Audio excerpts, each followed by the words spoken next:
কুলাউড়ায় বন্যা পরিস্থিতি ভয়াবহ আকার ধারণ করেছে।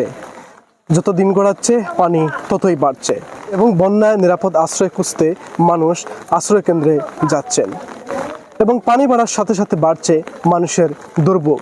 এই মুহূর্তে আসলে 4টি ফ্লাড এফেক্টেড এরিয়ার মধ্যে আমাদের বুকসুমিল ইউনিয়নটি একেবারেই অত্যন্ত নাজুক অবস্থা। আমরা নিরাপদ আশ্রয়ের খুঁজে কেউ যাচ্ছেন আশ্রয় কেন্দ্রে, আবার কেউ উঁচু অঞ্চলের আত্মীয় স্বজনের বাড়িতে আশ্রয় নিচ্ছেন।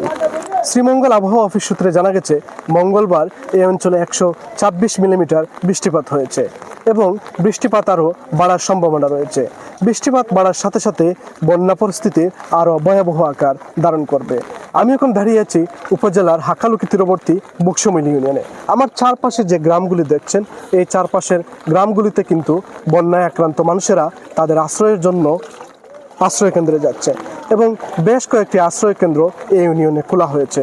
এবং এই বন্যা পরিস্থিতি তৈরি হওয়ার কারণ হিসাবে বিশেষজ্ঞরা বলছেন, নদীর নাব্যতা হারানো এবং হাওর অঞ্চল ভরে যাওয়ার ফলেই এই বন্যা পরিস্থিতির সৃষ্টি হয়েছে।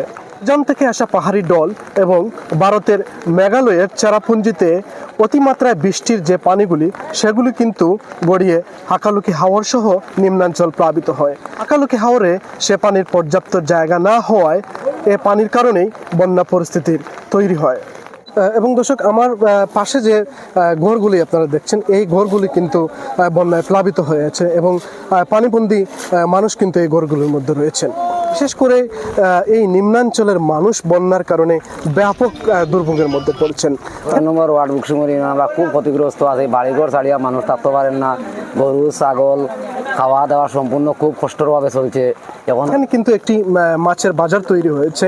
যারা স্থানীয় জেলেরা রয়েছেন, তারা কিন্তু বন্যার যে পানি রয়েছে সেখান থেকে মাছ ধরে তারা এখানে বিক্রি করছেন। আমার পেছনে যেমনটি দেখছেন, এখানে বন্যা কবলিত মানুষরা তাদের বসত বাড়িতে পালিত হাঁস মুরগি নিয়ে কিন্তু তারা নিরাপদ আশ্রয়ের দিকে ছুটছেন। উপজেলা শহরের সাথে কিন্তু এই অঞ্চলের সড়ক যোগাযোগ ব্যবস্থা বন্ধ রয়েছে। একমাত্র যারা বন্যা কবলিত মানুষ, তাদের একমাত্র এখন যোগাযোগের উপায় হচ্ছে নৌকা যোগে তারা এই প্রধান সড়কের মধ্যে আসছেন এবং এখান থেকে কিন্তু তারা নিরাপদ আশ্রয়ের উদ্দেশ্যে তারা ছুটছেন। এই হলো বন্যা পরিস্থিতি এখানে।